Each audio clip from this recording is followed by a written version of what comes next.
Thank you so much, Donnie. And I want to welcome everybody heartily.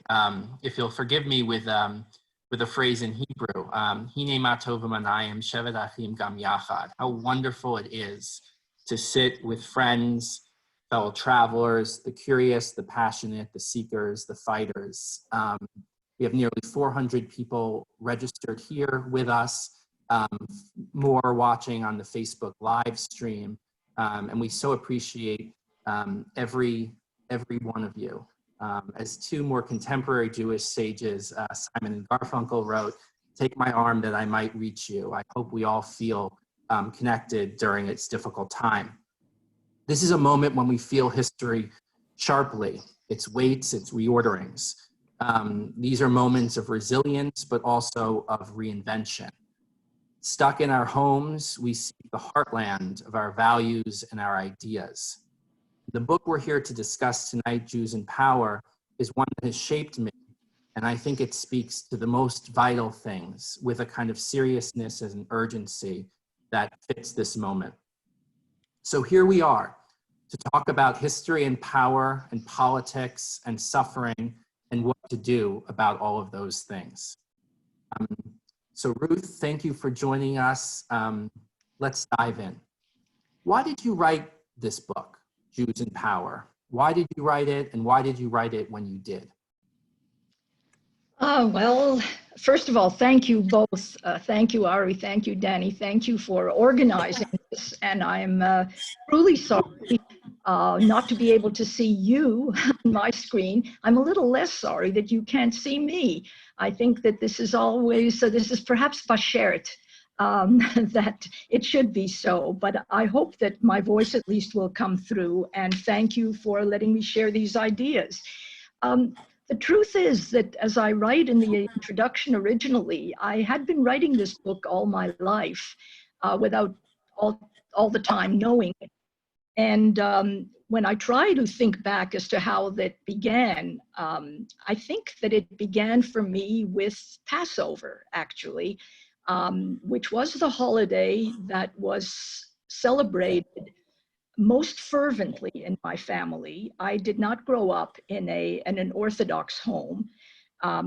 My parents and my older brother and I had come from Europe to Canada in 1940 through a most miraculous set of circumstances. Anyone who came to Canada from Romania in October of 1940 is a kind of a miracle story. And you know, my mother's entire family perished. My father lost his father, his sister, a lot of relatives. And yet, Pesach was the one holiday to which they devoted themselves completely. We did not keep a kosher home, but my mother changed all the dishes for Pesach and cleaned the house as if it were a completely Orthodox home. And the reason I emphasize this is because the two Sidorim, the Seder, the reading through the Haggadah, when that is really the whole context, the most important context of your Judaism, every year over the years, then it is etched in your mind, perhaps even more than if you are doing so many other things as a Jew. So our Seder was full of questions. Our household was a household of argument and of questioning. The school that I went to was a school where if you wanted to show how smart you were, you had to ask a question. That's the atmosphere in which I grew up. And here's the thing. One of the points where we always stop, no matter which guests were at the table, no matter who was taking charge, the point at which one always paused to speak again and again and again was, B'chol dor vador omdim aleinu l'chalotenu, we used to say l'chaloseinu, v'hakadosh baruch hu matzilenu miyadom. That in every generation they stand up to destroy us, and the Holy One, blessed be He, saves us from their hand. So, of course, you know, this was common knowledge to us. Yes, of course. We had just seen that in every generation they are out to destroy us, because we had fled actually from the Soviet Union. We had fled the communist invasion of Romania before the German invasion of Romania. So those were two enemies right there. Even as we were reading the Haggadah, the Arab armies were attacking always through all the years that we read it. So the idea of this, they're always attacking us, it seemed, yes, that's the way it is. The second part is what really bothered most of the people in the room. The HaKadosh Baruch Hu, God is going to save us. And at first, of course, that's the first thing that occurs to you. Well, if he was going to save us, how come he didn't save us? And that became such a painful consideration. But I realized pretty early on that I would never understand the ways of God. And it wasn't for me to try. But the first part of that really did intrigue me, particularly since by the time I was in college, I thought, you know what, this isn't exactly accurate. We are in Canada. South of us is the United States of America, where I am now. Two marvelous countries. They are not out to attack us. So it isn't true that everyone is out to attack and to destroy the Jews. So this was something that I did think I could figure out. Why is it, first of all, why is it that so many powers choose to try to destroy the Jews? That's the first part of the question. And then what is it about those powers? What is it about the Jews in the first place? But what is it about those powers that makes them think that they can destroy the Jews, want to destroy the Jews? There must be something at work there. And I could not, over the years, find people dealing with the question the way I thought it should be dealt with. It seemed clear to me that this was a political issue. War is a political issue. The attempt to destroy a people is a political issue. So I would say that that's how I came to write this book about Jewish politics. This might have been its name, Jews and Politics. How do Jews figure in the political history of the world? And they figure. So much of the energy, Ruth, of the book is that fierce attachment to politics as a lens for understanding things that previously might have been written off or assigned to history or theology, or maybe even something like literature or poetry. Use those avenues, but your commitment, you're committed to politics, and you're also committed to the idea that politics, or the Jews in politics, and this is a quote, affect much of the world. A little bit about, we have, hundreds of people of every faith and no faith here. What are the larger resonances here of the Jewish political story? Well, I would say that the first thing to realize is that Jewish politics functions very differently from the politics of many other nations, perhaps even the majority of nations, and that in some senses it functions in an opposite way. And here's what I mean. Let's say that we start back with the Babylonian conquest of the first temple. So the temple was destroyed, and we know what a horrific event that was, what a catastrophic event that was in Jewish history. And then we have the psalmist writing about the Jews of Babylon in that most famous and haunting of psalms. By the rivers of Babylon, there we sat and we wept and we thought of Zion. They cannot, and they don't want to sing because they are just too sad, too sorrowful, too depressed about having lost their temple and lost their power and lost their homeland. And then they say, if I forget thee, O Jerusalem, let my right hand forget its cunning. And that was the only part of the psalm that we ever studied. Lo and behold, when you look up the psalm, it has a third part. It says, remember, O Lord, against the Edomites, the day of Jerusalem's fall, how they cried, strip her, to her very foundations. Fair Babylon, you predator, a blessing on him who repays you in kind what you have afflicted on us. Blessing on him who seizes your babies and dashes them against the rocks. Well, you wouldn't hear the reggae singers on the rivers of Babylon, you wouldn't hear him singing that third part. So what is that psalm? It is so fantastic. And here's what I would suggest. What I saw is that other people, when they go to war, other nations consider war a binary political event. Two nations clash, or two sides clash. One is victorious and the other is conquered, defeated.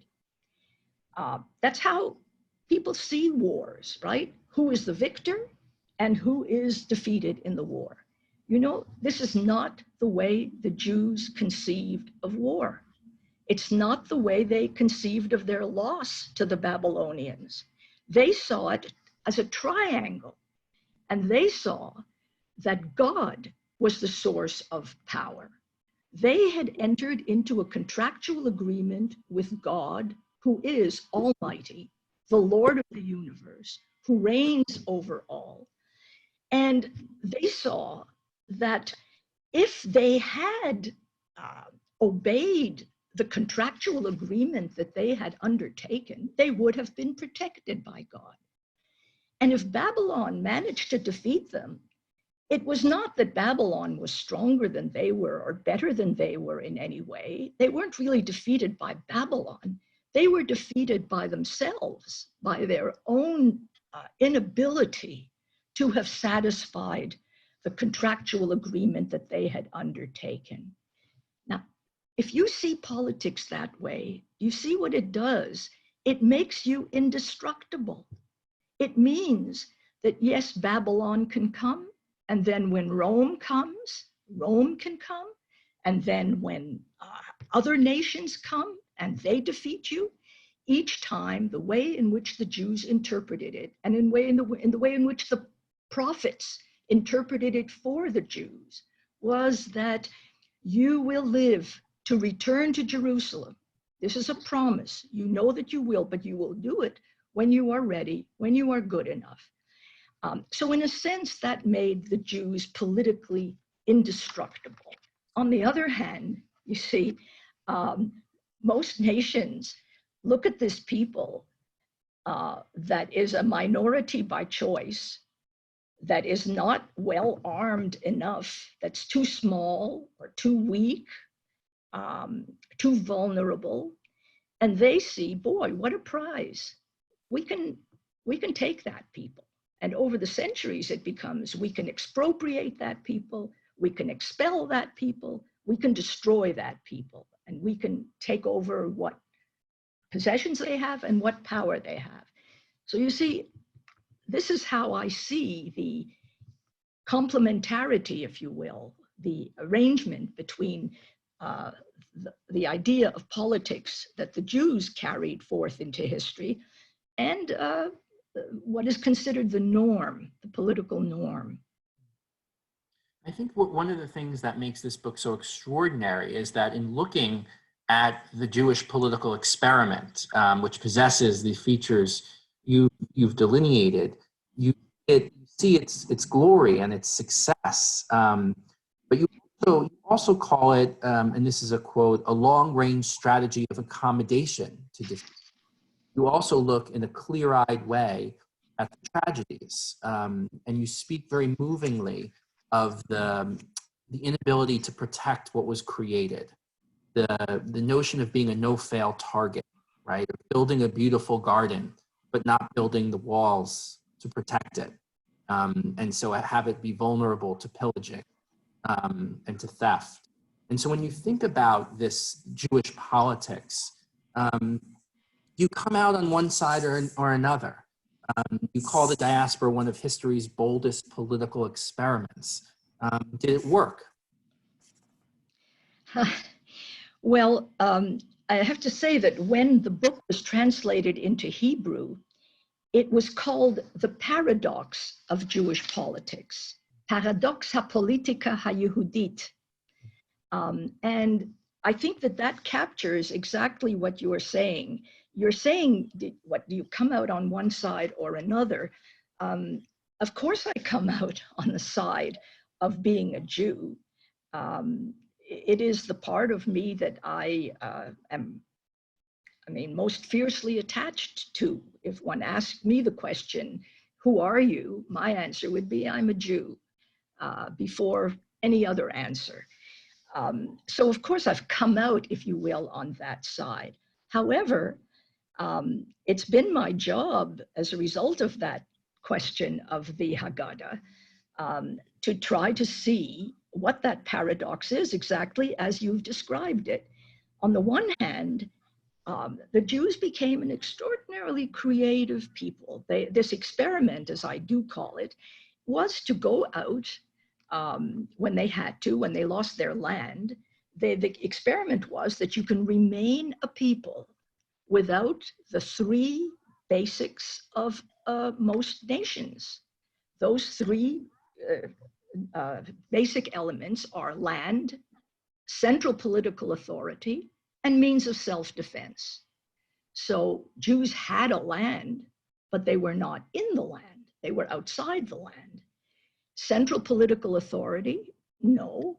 There was always a very strong political authority, and that political authority was invested in those who interpreted the law and the arrangements that they made with people of power within their own community. But it was always really the rabbis who determined what Jews were to do, how they were to act. So there was decentralized political authority, but there was really, for the most part, no means of self-defense. Jews fought in other armies. We can talk about that maybe later, but they did not have the means to protect everything that they created. So on the one hand, you have this people that functions brilliantly, because how do they function? They have to function by supplying the people among whom they live with whatever is needed. And you know, it occurred to me that you know, on Yom Kippur, when we say this wonderful prayer,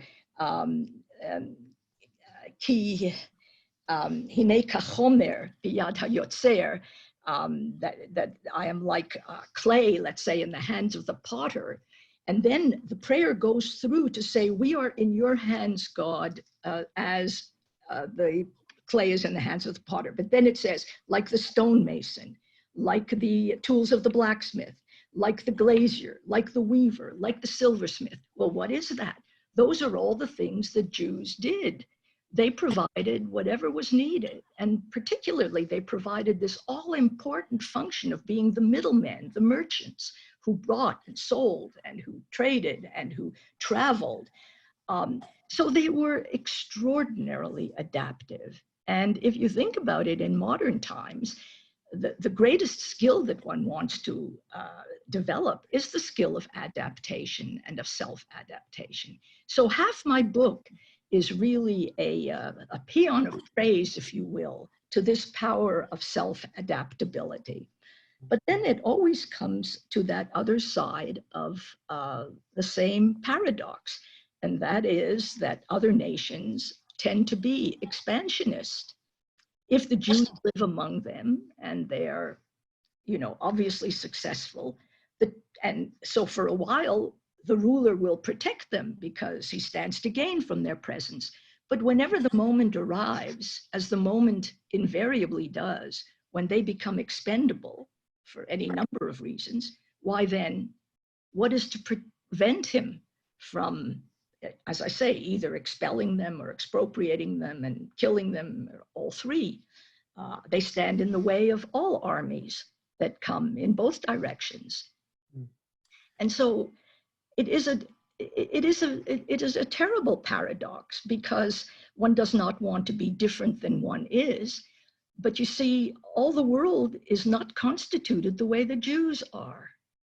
And I guess the question really begins to arise when you approach the modern period, when all that power that you invested in God, knowing, not just believing, but knowing that he was your protector, suddenly you realize that if God is speaking to you, what he is really communicating to you is, listen, you're going to have to learn to protect yourselves. As part of what you develop, as part of all that wonderful thing that you do, you're going to have to develop the means to defend yourselves. Otherwise, what this is going to be, it's going to be the history of catastrophe. Just, Ari, 1 second. I want to let everyone know, if you have a question, there is a Q&A box on the bottom. You can click that and submit your question. Thanks so much. Great, thank you, Donnie.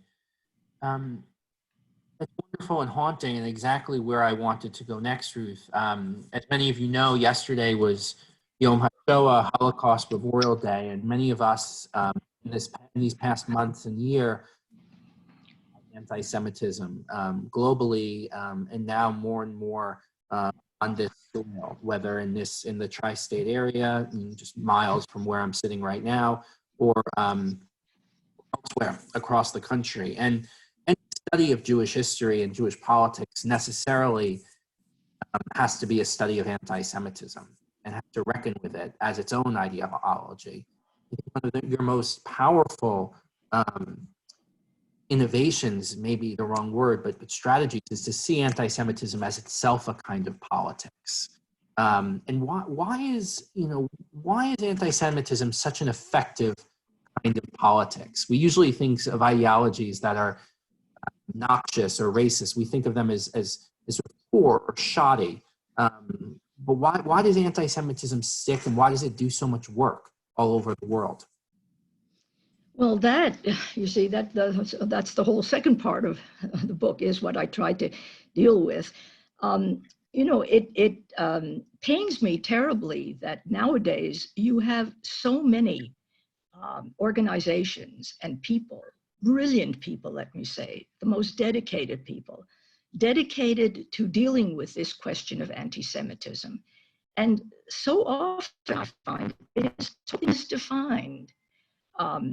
So if you will bear with me, I would first like to try to make a small distinction that I make between hatred, discrimination, bias, prejudice on one hand, and anti-Semitism on the other. Hatred is terrible. Discrimination is wrong. Enslavement of people is the most horrible form of oppression, and so on. All of this is different from anti-Semitism, which defines itself, actually. That part, I'm not the one who's defining it. In the 1870s, Wilhelm Marr created a new movement that was called anti-Semitism. He founded this movement called anti-Semitism, this political movement, this political ideology, within a democratic context in Germany. And it took hold in Germany and in Austria. And it was very precise. He called it anti-Semitism because he said, look, this is not Christian prejudice against the Jews.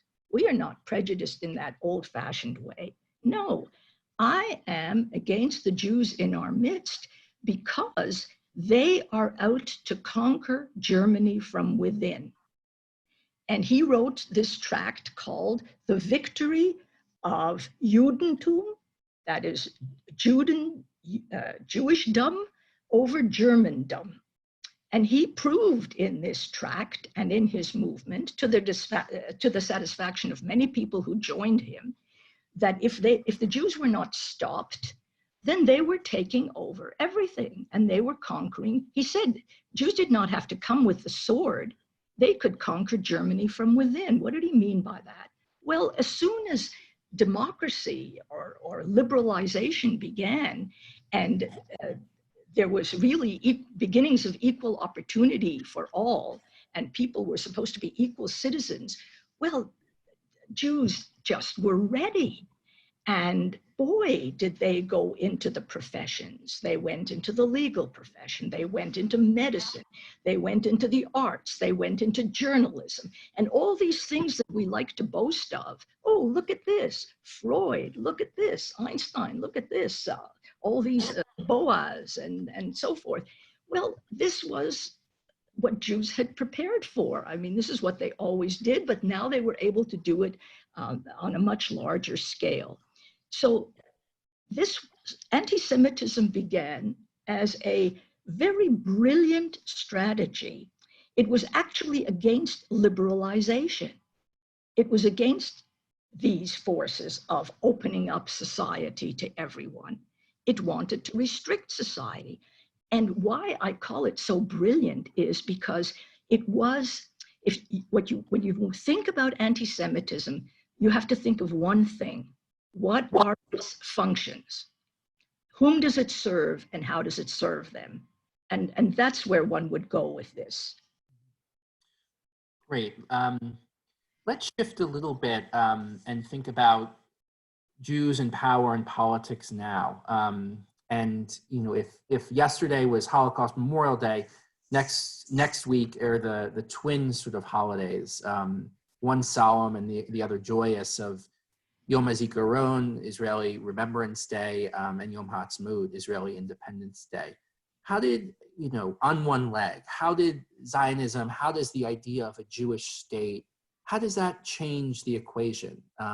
Does it? And both in terms of the Jews and in terms of kind of anti-Semitism and opposition to Jews and Jewish politics? Yeah, well, that's the great question. That's the question, as you say, the question that we now live with. Well, just to go back a little bit, if you do look at those functions, how it served Wilhelm Marr, how it served the anti-Semites, how it served the mayor of Vienna who got elected on a platform of anti-Semitism, how it then served Hitler, and how it served the nationalist leaders in various countries that used it. Well, look at what anti-Semitism did for them. For one thing, it organizes all kinds of constituencies within the polity that are otherwise at one another, enemies among themselves. So the nationalists and the religious, who are two opposites often, they can both unite against the Jews. The left and the right both blame the Jews, the proletariat and the aristocracy, and one could go on. So it creates coalitions, and it deflects attention from everything that's going wrong within the polity. It deflects attention from those who are really trying to seize power for themselves. And it directs negative criticism against others. I would say that it's the strongest negative campaign. And when you see how powerful negative campaigning is in our midst, you see the power of a negative campaign. It works. And so all of these things are very attractive. Now, in answer, when it comes to this, I think that the Jews realized two things by the end of the 19th century. For one thing, they saw all around them that nation states were coming into being. The real model was Italy. Italy was uniting and it was becoming a country. And Moses Hess, who was one of the first great Zionists, wrote brilliantly about Rome and Jerusalem, meaning Rome, not ancient Rome, but Rome as the center of a united Italy. Nations were coming into being. So one of the things that impelled the rise of Zionism was, hey, all these other nations are asserting themselves. It's time that we reasserted ourselves and reclaimed our homeland. The time has come. And now that people were taking history into their own hands, the time had come. The other element, as we know, was this power of anti-Semitism.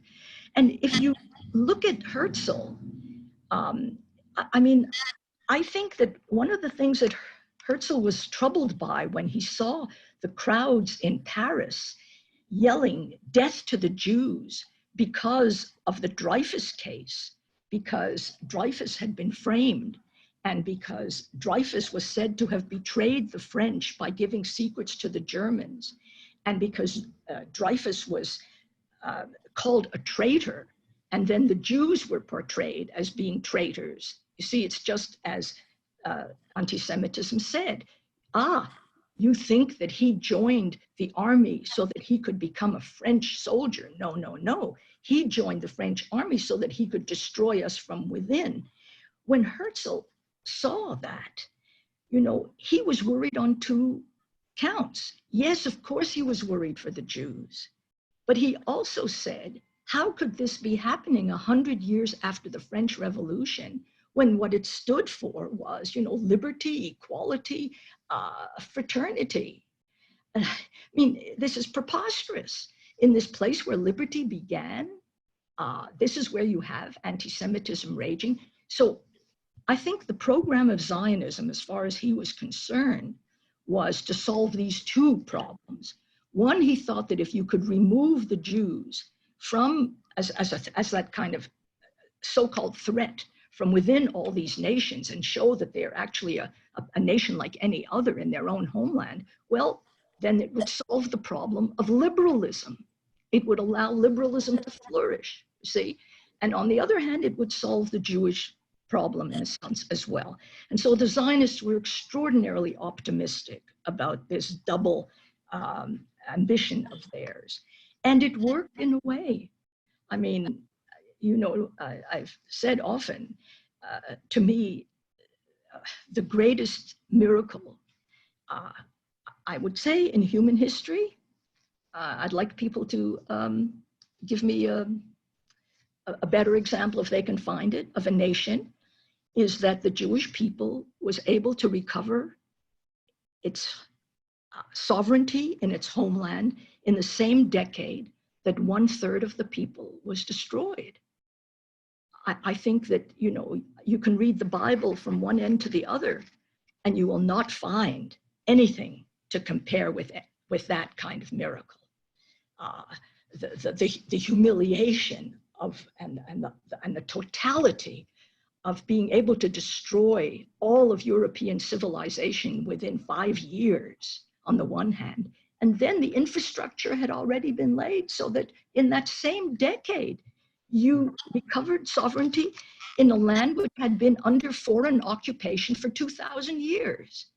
This is extraordinary, is it not? To get back to the question, painful, you see what nobody had realized, what nobody could have realized, thankfully, because had they realized it, maybe they wouldn't have had the energy to accomplish what they did. What they couldn't realize is that you can organize politics against the Jews in their own country at least as successfully, if not even more successfully, than you can organize against the Jews scattered in all the countries where they live.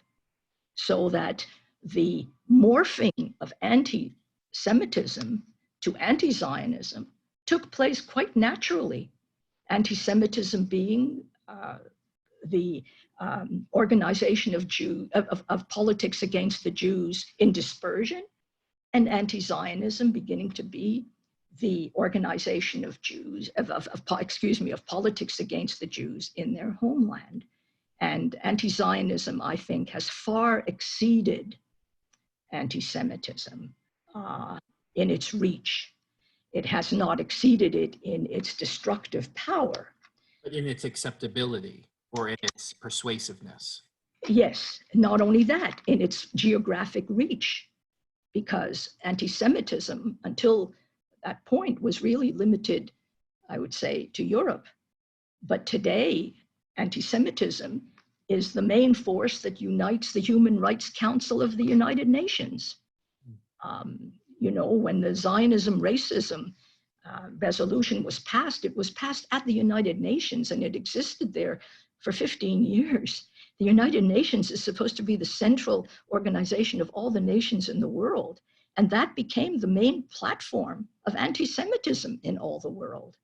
And even when the resolution was repealed in 1991, it didn't.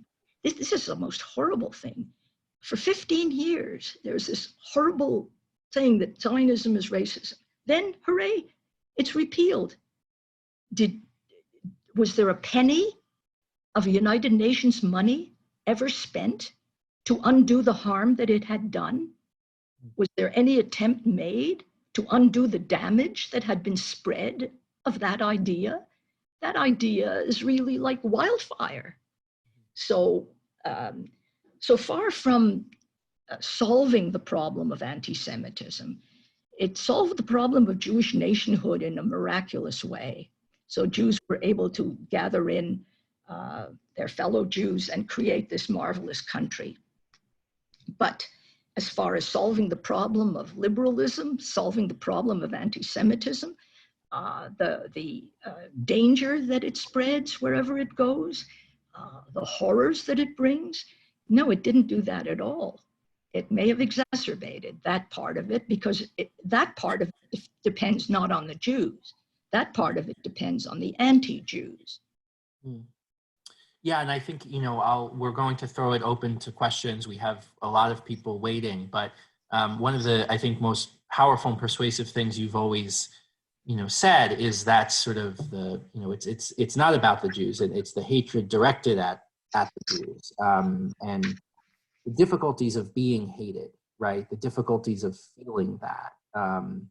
But as you've written and as you've articulated, that there's a politics to that, and there has to be a political pushback as well. One that's savvy, one that's organized, one that's principled and determined, and that's undertaken on the front, both in Israel, maybe more militarily, against ceaseless aggression, but also there's work to do here as well on that front line.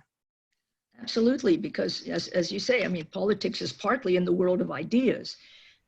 And on that level, I think that we here are abler and we're the ones who are designated to do that part of the battle. Mm-hmm. That's our task.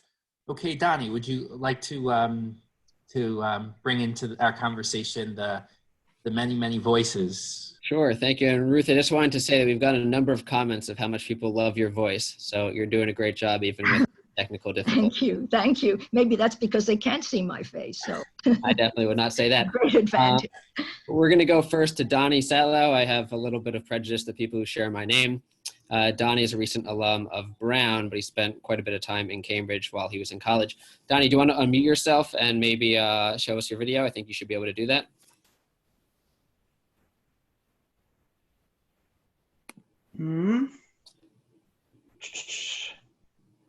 All right, hello, do you see me? Yeah. Hello. So first of all, this was really great to hear you and kind of hear all of the ideas in the discussion. And kind of the question that I have is, I did a lot of writing about kind of the development of religious Zionism in the land of Israel. And the question that I have is relating to kind of when there becomes a Jewish nation state, right? How is it then that we can see ourselves as an idealized type of people when we are subject to the specific pressures of politics today, right? So I can give several examples, such as kind of the assassination of Yitzhak Rabin by a Jew, the Etelena affair between the Irgun and the and the Palmach. I think that kind of, right? So just how is it that then once the Jews become a nation state, that your theories continue to hold up? Right, and just to jump, I think that's an excellent question. Donnie's talking about kind of a return to history, right? And that politics and power is messy, and it means being in the arena, right? Oh, and absolutely. I mean, of course there will be those. One will be very susceptible, but you see, to be honest with you, there's a much larger problem that you, for me anyway, if you're going to worry about Jewish wrongdoing, whatever is done in the state of Israel is nothing compared to what Jews did in the name of Soviet communism. We don't go there because we know how easy it is to blame Jews for things that they didn't do. But the Jewish communists among us have never taken responsibility they have ducked that responsibility. They have blamed it on McCarthyism, they've blamed it on this one, and they've blamed it on the Holocaust. The Holocaust is our way of not talking about the degree to which we participated in a criminal regime to some very minor extent compared. I mean, most Jews, of course, were appalled by communism and fought it. So if you're going to go there with those questions, I would say that what Ari rightly says, you know, of course you're going to have problems within the country. And by the way, aspiring to be the chosen people, Jews never made it. I mean, we are the most self-accusatory people. It's not for nothing that you stand on Yom Kippur and beat yourself for every single conceivable crime, sin, those that you committed, but those that you didn't commit, but somewhere the Jews did commit them. So it's no, I would say that I would put the emphasis on the different syllable. I would simply say that the miracle is not, you know, how much goes wrong in this new state that is trying to make its way in the midst of, you know, has not had a day of peace since its founding. But the, you know, what's gone right is really the greater thing to admire. I would say though, to you though, that, you know, I am worried about this phenomenon of moral solipsism. Moral solipsism, as I define it, is putting the emphasis on your own moral excellence to the exclusion of everyone else's. It is wonderful to be self-accountable and to hold yourself to the highest standard and to hold your fellow Jews to that standard. But we do it at the expense of holding others to any standard.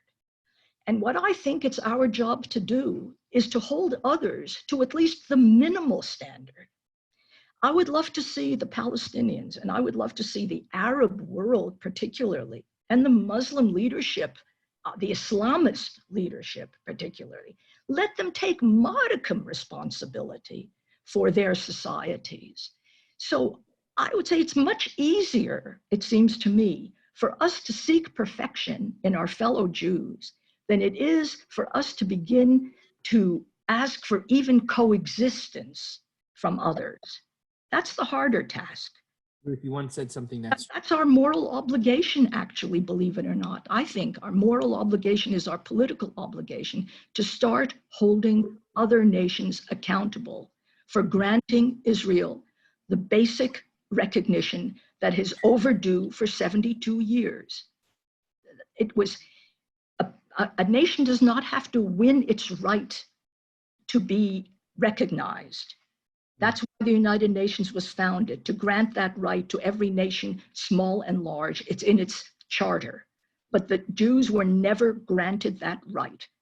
And that is a right that has to be, that is owing us. And we have to have the courage to demand it of others. I would say to you that it takes no courage at all to demand moral accountability from other Jews. It comes very easily to us, and we pay no price for that.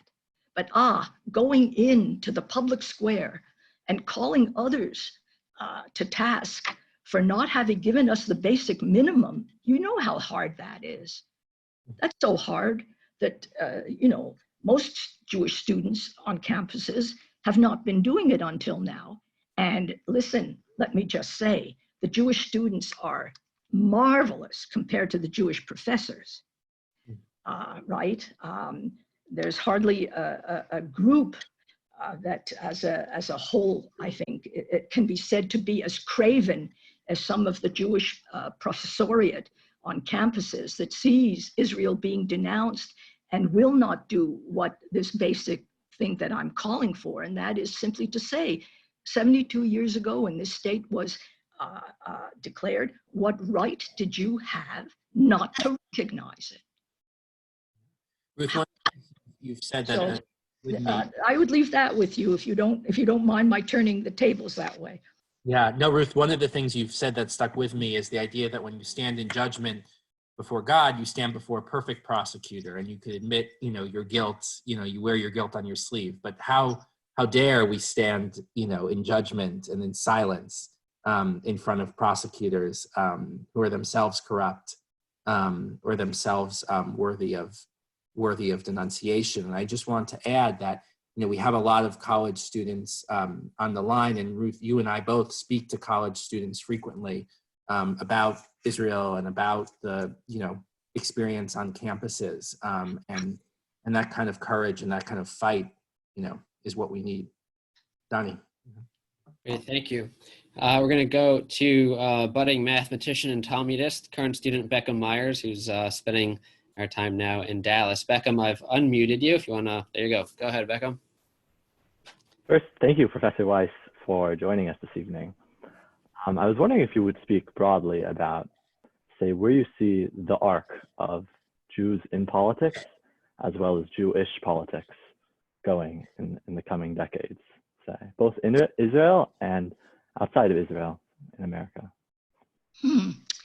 Oh, well, it's a huge question. I find it hard enough to deal with what's behind me. And I certainly, do not see myself as a seer in that respect. But I could tell you what I see happening today. And I will confess that what one sees is what one would like to see. I'm encouraged by a very small, tough, growing movement of people who understand that much of Judaism is actually conservative in the sense that it wants to conserve its great liberal tradition. And I see us acting that way in America and in the world. One has to stand for certain things that have served us well. I think that we believe, for example, that the family is a great force. Now, in our modern political world, the family has been discredited. It has been debased. We are told that there is really no room for it, and that it's regarded as a negative force, because as the individual began to feel freer to make his own choices, he said, hey, what's holding me back is the family. And instead of saying, no, it's within the family that I can most truly realize my creativity and realize my selfhood, it became a condemnation of patriarchy. It became a condemnation of familiarity. And from that, also a condemnation of nationhood. Now, I see, if I would like to see, us beginning to reaffirm that just as Jews have gained a tremendous amount from the familial aspects of Judaism, the tribal aspects of Judaism, the way in which it builds a community, I would say that is something that one should go to the world proudly with and say, look, we're not trying to persuade you to be like us, but if we have to be honest with you, we have to say, look, this has served us well. We can't pretend otherwise. And we would not be doing justice to you if we did not share our best practices with you. So I would like to see that, that the kind of teaching that one engages in, and it's not so much teaching, but questioning and teaching within Tikvah and within some of the related organizations and midrashim and so forth, would be really to go out a little bit more with much greater confidence, and to say that many of these truths that we have found to be self-evident in our own national life is something that we wish for America to strengthen in itself as well before it loses all these wonderful qualities.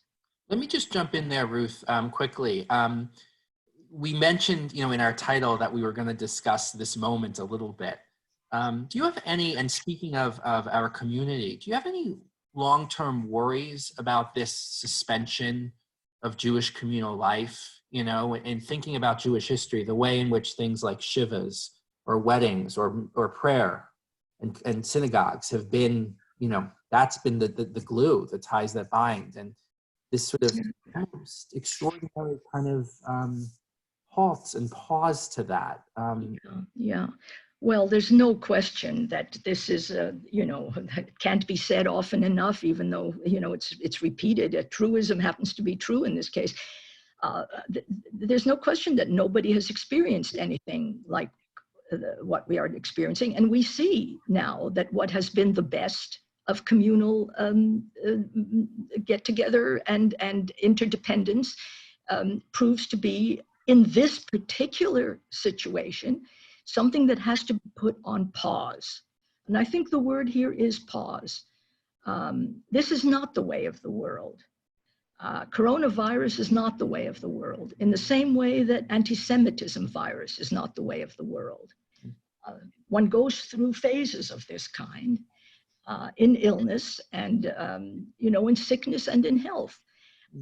And it's true that some of the strengths of American communal life and some of the strengths of Jewish communal life are being tested because it has to be turned inside out.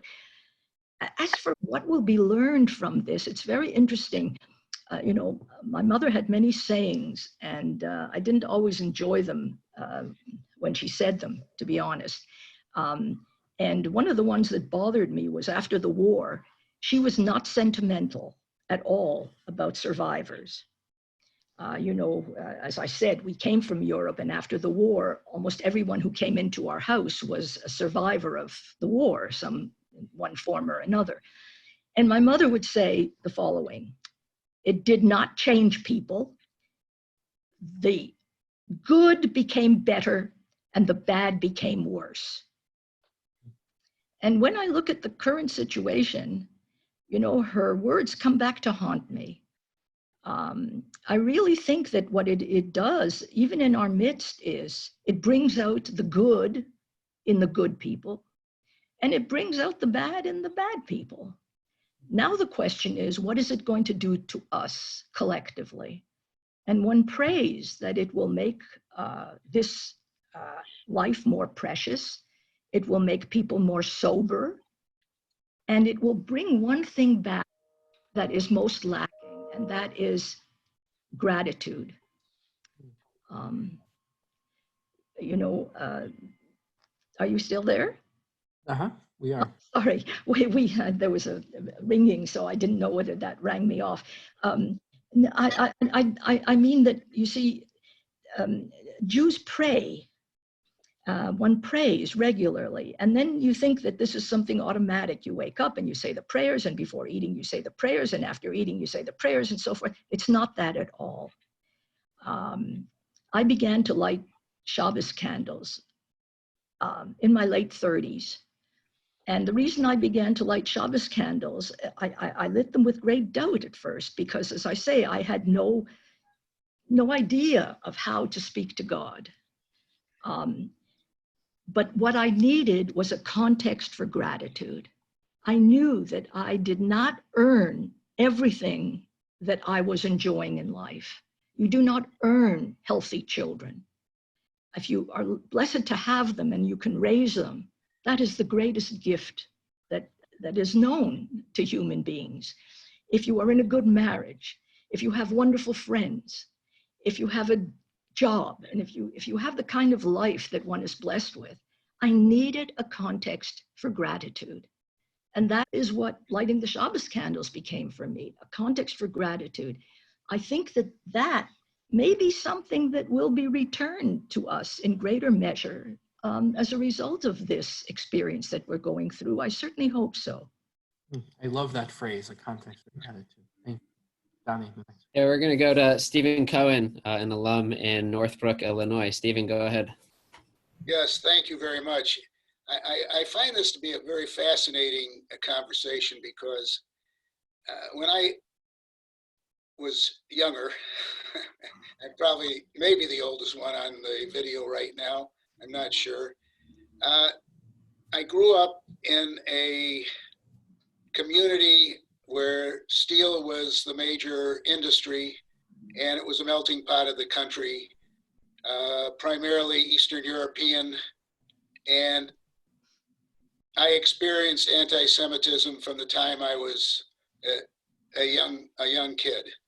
I grew up with it.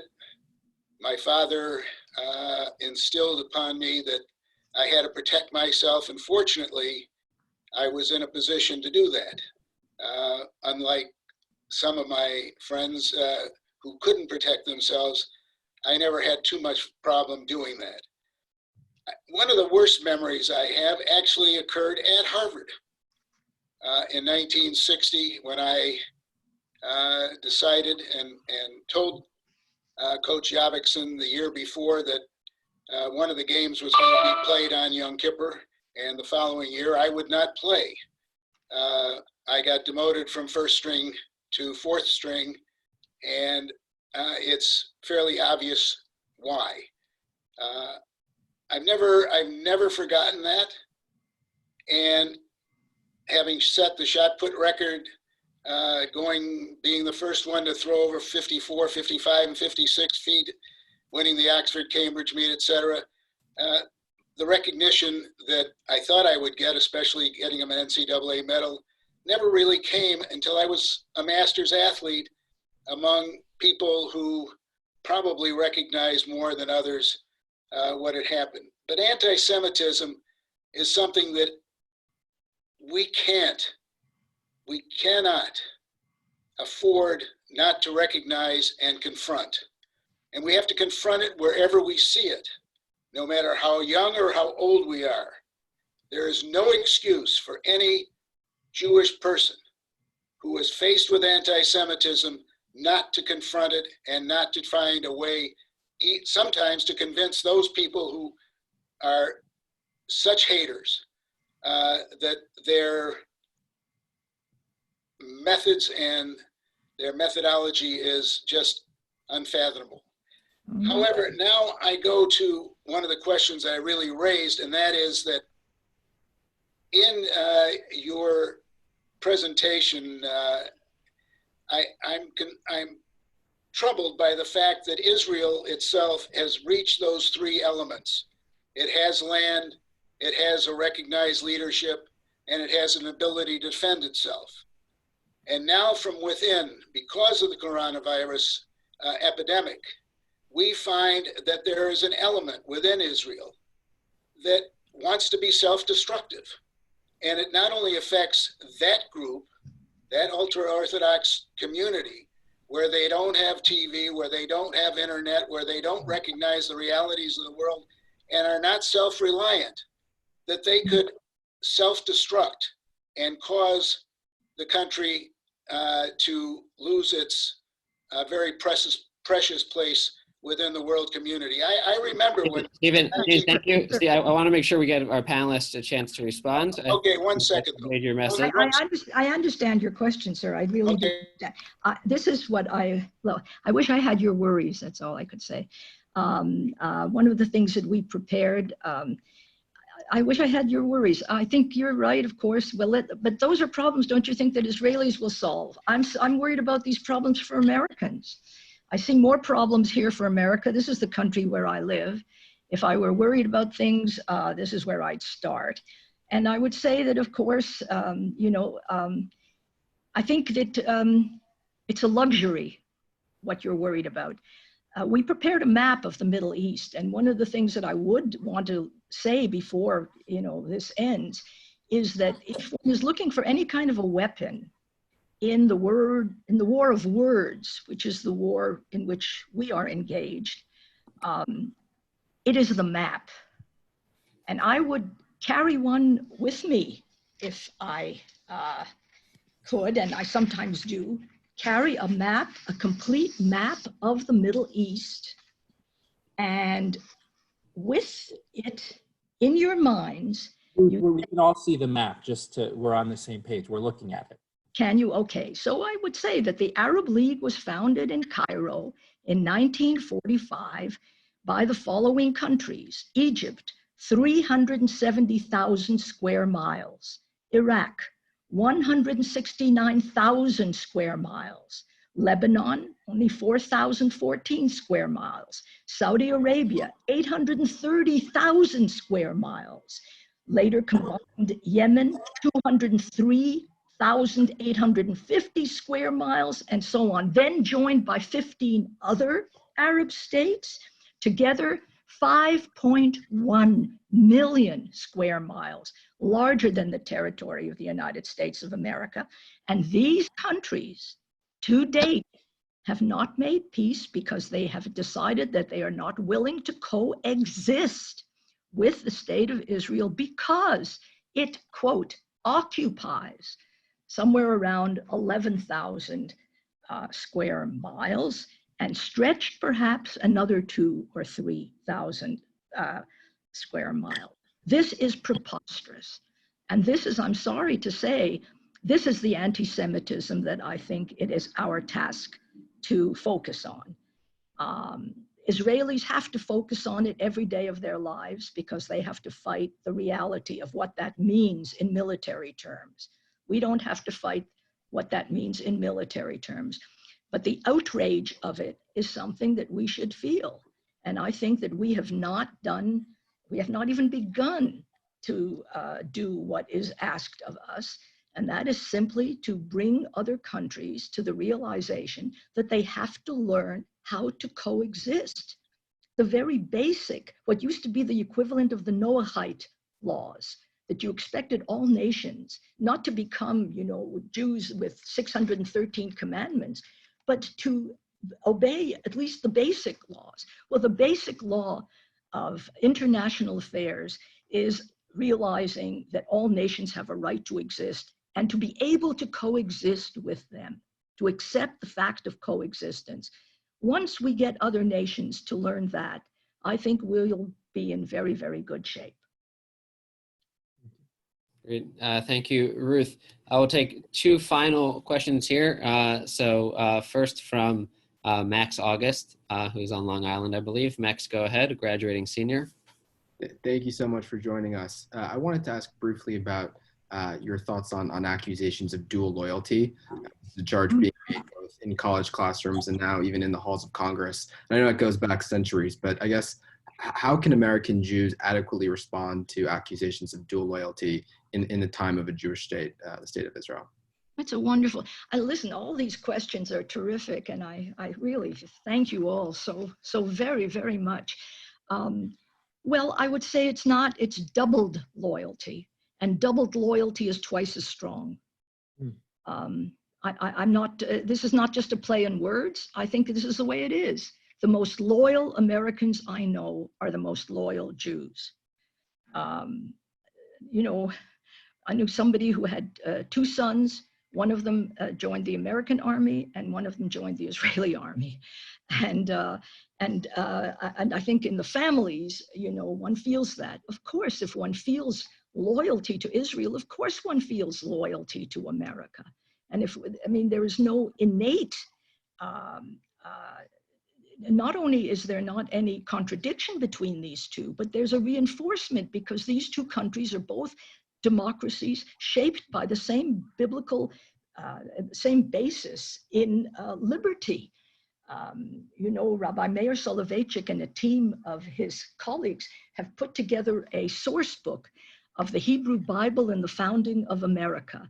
Well, if you look at it, you really see how deeply these two societies, these two polities are interwoven and how they both stand for the same things at their best. So that's the way I would answer it for myself and in argument. It is doubled loyalty. It only becomes a contest, let me put it this way, for those whose other country, the thing that their loyalty is against America. If you have to be loyal to an anti-American country or to an anti-American-ism of any kind, that's where dual loyalty That's not dual loyalty. That's just simply disloyalty. So, so I think that the whole idea is an absurd one. It's the idea of people who don't understand what loyalty is all about. Thank you so much. Thank you, Max. We're going to head to freshman in New York, Sarah Bolnick, for our final question this evening. Sarah, do you want to show your video and ask your question? Yeah, sure. Okay, thank you so much, first of all.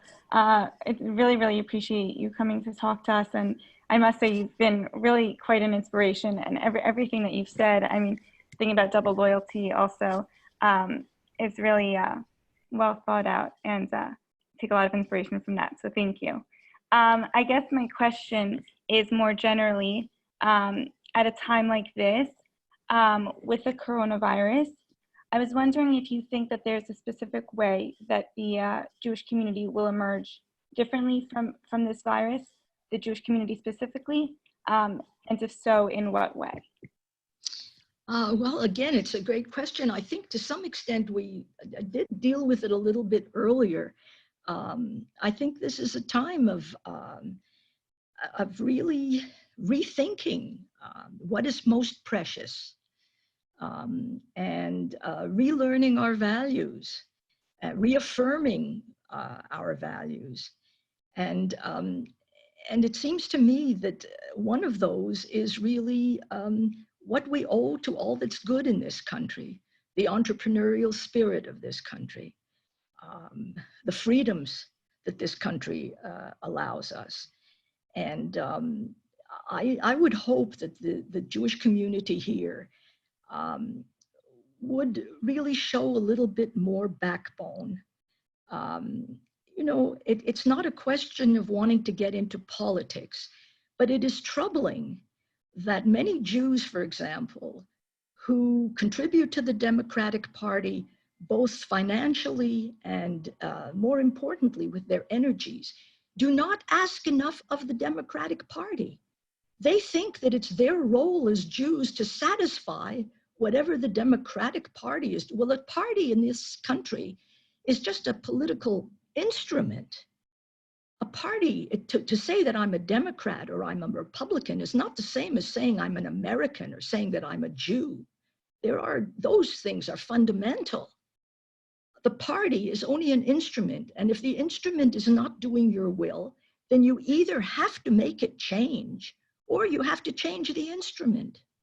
So I would say that in that sense, one has to really begin to make demands in the same way that we have to make demands of the countries that still do not really just even wish to coexist and proudly coexist and openly coexist with Israel. I think that within our own midst, you have to call in those people who still want to keep Israel on trial, as if Israel has to be on trial, and as if we Jews have to answer for something. So I would hope that this process of really, rethinking and reinforcing the knowledge of who we are, and knowing that we can get through it, knowing that, this is not just words. We know that this will eventually be something that we talk about in the past tense. And when we come out on the other side a little bit stronger, I think that maybe we should walk a little bit more upright. Thank you, Sarah. Ari, I want to turn it over to you for some final words.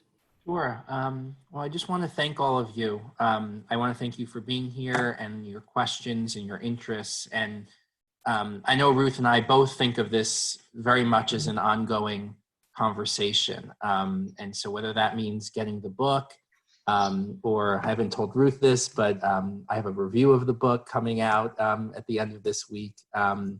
And just being in touch with us. My email and Twitter and all that will be available. And these issues are live, they're alive, and they're dynamic. And I want to think through those with you, especially sort of undergraduates, those still involved in campus life. As Donnie mentioned, I spent a long time at Harvard, and was lucky enough to meet Ruth, right when I got there. And And that made a big difference. And I think we both want to be in our own way there for you. They're people who are in this fight. And whether that means or whether it means strategy, we're here for you. We care about you, and we're committed to this. And so please be in touch and stay in touch. And thank you, Ruth. Thank you so much. I join you in all that you've said, and really blessings. And really, as we now sign off, stay safe. Thank you, Ruth. Thank you, Ari. Ruth, you may be asked to host a radio show after your performance here this evening. So thank you. Thank you. Just would like radio, not television. You see that the point has been made. radio, or TV. Radio is good too. I would like to make a couple of announcements. Tomorrow, we'll be hosting an event called "We Are the Witnesses: Uyghur Human Rights." That's at 5 p.m., where you can learn about the situation in China and how we can make a difference. Also, in this ongoing series, next Thursday at 8 p.m., we will be hearing from Harvard historian Joe Lepore, and then the following week from Harvard Provost Alan Garber. So please do look in your inboxes for information to register for those events. Until next week, I want to wish everyone a Laila Tov. Stay safe, stay healthy, and once again, thank you to Ruth, thank you to Ari, and thank you to the Tikvah Fund for co-sponsoring. Laila Tov. Laila Tov.